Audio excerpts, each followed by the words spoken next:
قولي يا فؤاد. السلام عليكم. وعليكم السلام ورحمة الله وبركاته.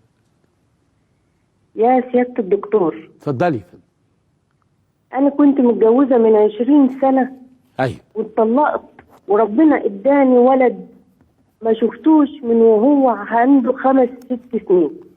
إلى هذه اللحظة ما شفتهوش. يعني بعد الطلاق ما شفتيش الولد تقريبا بقالك 15 سنة. ايه؟ برضا مني أنا ما شفتوش. انت قلت مش عايزة. مش عايزة من كتر ما داسيت في العيشة. من كتر ما داسيت أنا في العيشة وتعذبت. أيوه. أنا يعني احتسبت عند الله إن ربنا يعوضني عنه خير.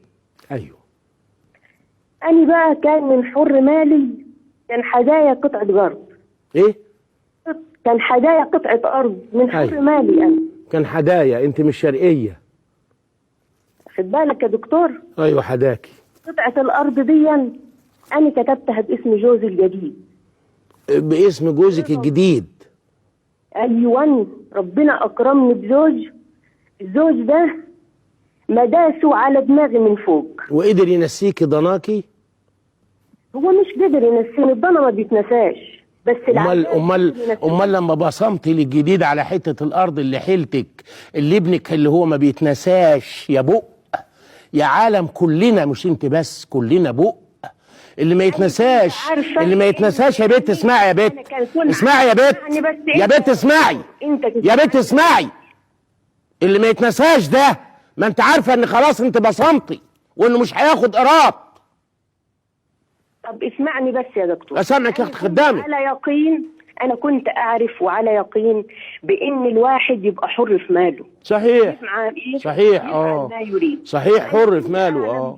هو حر في ماله يعمل ما بداله، يعمل ما بداله يا اختي. صح، هو حر في ماله يعمل فيه. استني بس، هو حر في ماله يعمل. استني بس. طب انا بقول اللي انت قلتيه عشان اقول لك ده زباله، كلام زباله. أنا ما كانش على يقين بان الواحد. يا ام اليقين انت يا حلوه يا شرقويه، يا شرقويه، يا اللي حداكي حته الارض وكتبتها لزوجك الجديد عشان عرف يبوس على ايديك الناعمه.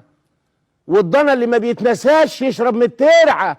لا يا اختي، مش يعمل في ماله ما بداله، يعمل في ماله ما بداله بشرط ما يضرش عياله.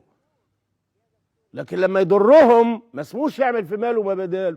وبعدين يعمل ماله ما بداله ايه يا هانم انت؟ ياخد ماله ويروح يشرب بيه خمره؟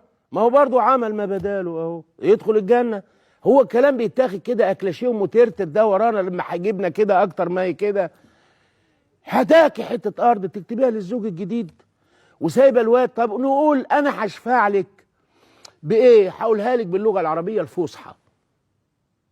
امرأة ذاقت من الويل ما ذاقت، فلما كان طلاقها من الويل مشروطا بألا ترى وليدها قالت أنجو ببعضي وأودع عند الله بعضي، فتركت ولدها ولم تره خشية أن تراه فتؤذى أو أن تبقى معه فتكفر بربها لسوء عشرة أبيه، وانطلقت كما انطلق ركب السفينة التي خرقها العبد الصالح، ورست على شاطئ فيه رجل عوضها أو عرف قدرها فنقلها من بؤس وجحيم إلى جنات ونعيم، وبدون أن يطلب وبدون أن يشير أرادت أن تكافئه